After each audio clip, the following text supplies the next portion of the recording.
aujourd'hui, nous avons des projets qui ont été financés par l'Agence française de développement et sur la santé, notamment le PAST 3, ou encore il y a le dispositif d'assistance technique auprès de l'unité de gestion des projets au sein du ministère de la Santé publique à travers l'initiative 5% pour la mise en œuvre des financements du Fonds mondial ou encore de l'Alliance Gavi.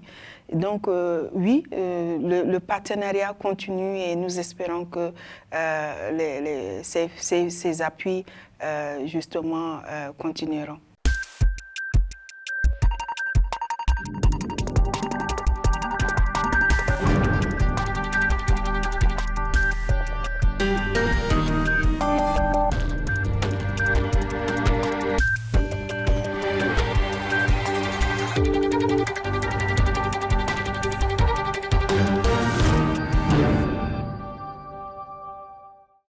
Bonsoir à tous et bienvenue dans l'entretien du jour. Aujourd'hui, nous allons nous intéresser à un sujet essentiel, la santé publique au Tchad, où en est le pays dans l'amélioration de son système de santé. Et pour en parler, nous recevons Madame Narassem Badouim. Bonsoir. Bonsoir. Alors, vous êtes directrice générale adjointe du ministère de la Santé publique du Tchad. Donc, le Tchad fait face à de nombreux défis sanitaires, entre crise humanitaire, insécurité et puis même maladie.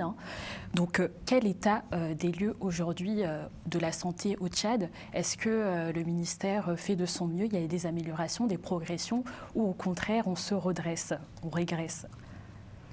Merci, Madame, pour cette opportunité que vous nous donnez de pouvoir partager donc, le retour sur la santé au Tchad. Effectivement, nous nous redressons. Je pourrais dire que nous nous redressons parce que nous avons aujourd'hui pu être résilients par rapport aux nombreuses crises sécuritaires, crises sanitaires qui ont encore fragilisé davantage le système de santé qui était déjà je dirais, fragile. Et donc, je crois que nous sommes sur la bonne route. Et le gouvernement, là, en ce moment, avec le renforcement depuis la crise de Covid-19, quels progrès ont été faits? Est-ce qu'il y a une amélioration au niveau des infrastructures? Est-ce qu'on peut arriver dans ces zones rurales assez éloignées de la capitale? Comment vous avez fait pour vous redresser après, notamment le Covid-19?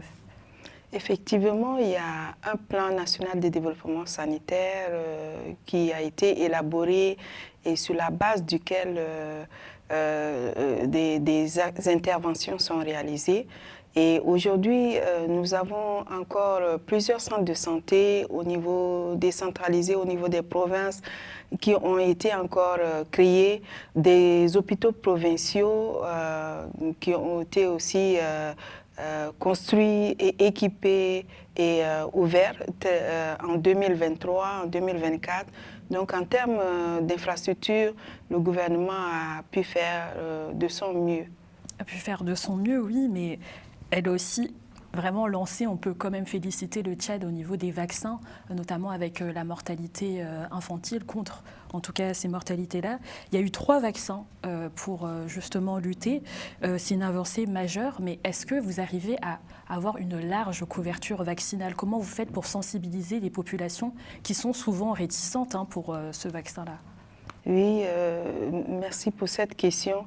Faut-il le rappeler, la santé fait partie des 10 chantiers du chef de l'État et reste une priorité. Et donc, c'est vrai que la question de la prévention est un axe principal, notamment la vaccination.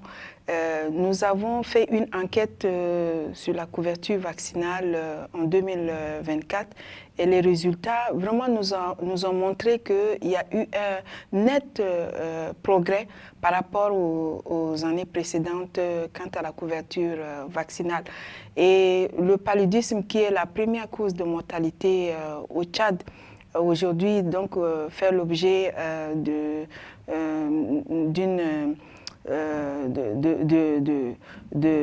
l'existence donc de vaccins ce vaccin va permettre vraiment aux femmes, aux enfants de pouvoir vraiment éviter justement d'arriver donc à cet stade de décès. Le lancement de la vaccination contre le paludisme est très récent encore.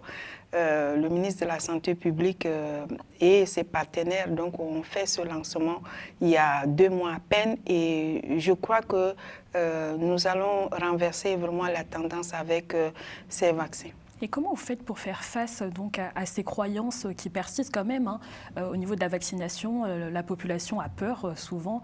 Vous faites comment pour y lutter ?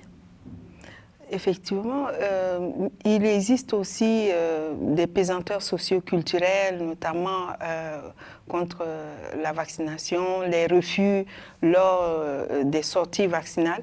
Et ce que nous faisons, c'est vraiment faire de la sensibilisation, travailler vraiment avec les chefs religieux, les chefs traditionnels, qui sont très impliqués d'ailleurs aujourd'hui dans la santé. Nous avons une direction dédiée vraiment au sein du ministère de la Santé à la santé communautaire pour pouvoir vraiment amener la population à s'approprier de sa santé. Et actuellement, cette semaine, je dirais cette semaine, il y a un forum sur la santé communautaire qui se tient au Tchad. Et effectivement, c'est dans le but de pouvoir encore mieux responsabiliser la communauté et trouver des voies et moyens pour que justement ces questions puissent être résolues. Le gouvernement parle de vacciner près de 900 000 enfants d'ici 2025. Dans certaines régions, comme vous l'avez dit, c'est assez dur d'y accéder et puis même il y a une sensibilisation qui doit être faite. Est-ce que avec là en ce moment les réfugiés du Soudan, il y a des difficultés au niveau de l'accessibilité à la vaccination qui peut freiner donc l'objectif donc du gouvernement d'atteindre les 900 000 enfants à vacciner? Oui, c'est un défi, c'est 900 000, c'est un défi, mais il le faut. Et nous avons défini des stratégies justement pour ces populations spécifiques, notamment faire de l'intégration, c'est-à-dire et aussi faire aussi non seulement de l'intégration, mais trouver des stratégies vraiment spécifiques à ces populations-là. Quand je parle de l'intégration, c'est par exemple le One Health.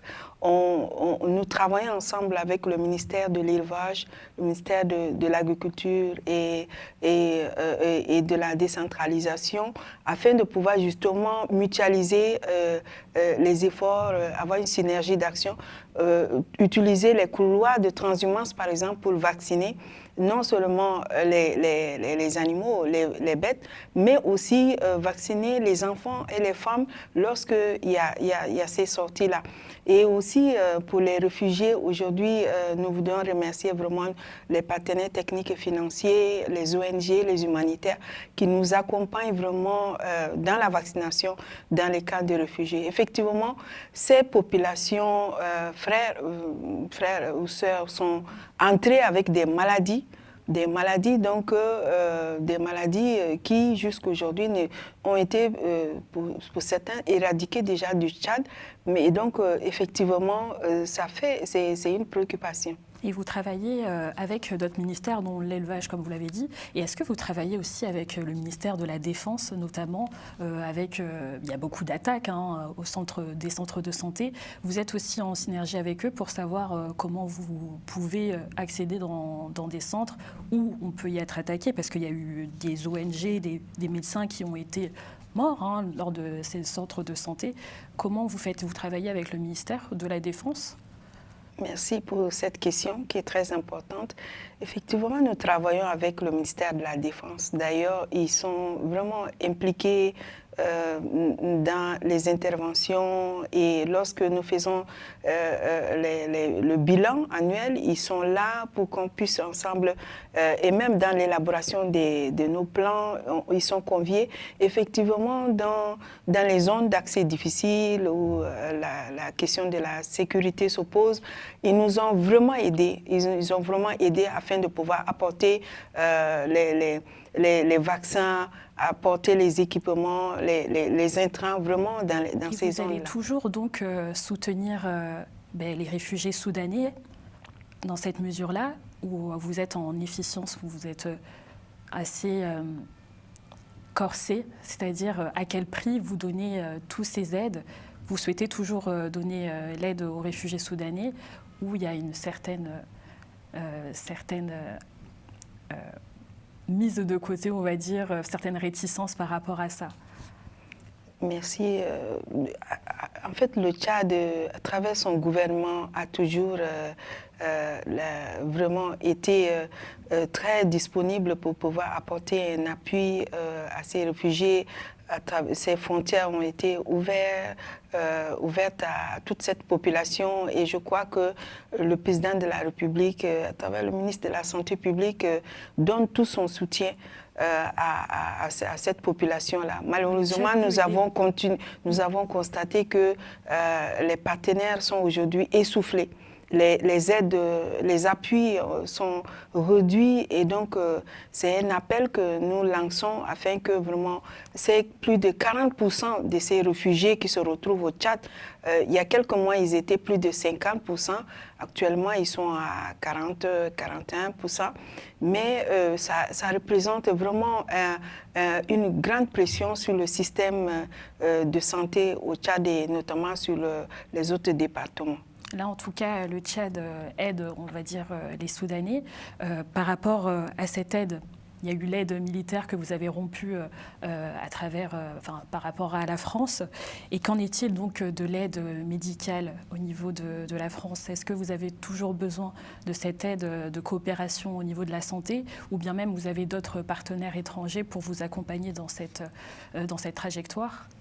À cette question, je reprends ce que notre président de la République, le maréchal Idriss Déby Itno, a annoncé. C'est qu'il a mis fin à la coopération militaire, mais pas à la coopération avec la France. Donc la coopération dans tous les autres domaines demeure et donc nous avons toujours besoin d'un appui en termes d'assistance technique, d'expertise technique ou même des appuis financiers, des appuis vraiment en équipement.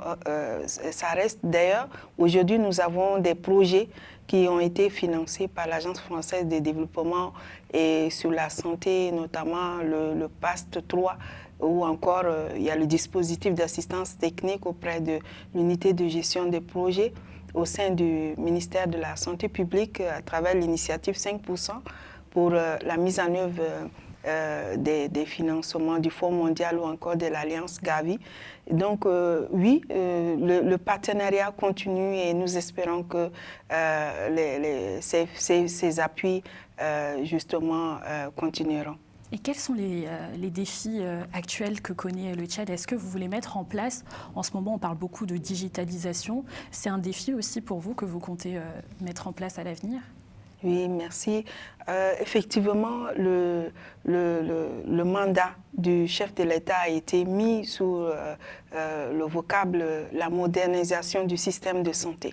Donc, justement, aujourd'hui, nous avons défini la stratégie justement de la digitalisation, une stratégie nationale sanitaire de la digitalisation, mais aussi à travers des équipements vraiment de diagnostic qui sont vraiment modernes et des outils aussi pour la collecte d'informations en temps réel pour permettre la prise de décisions et les réorientations qu'il faut.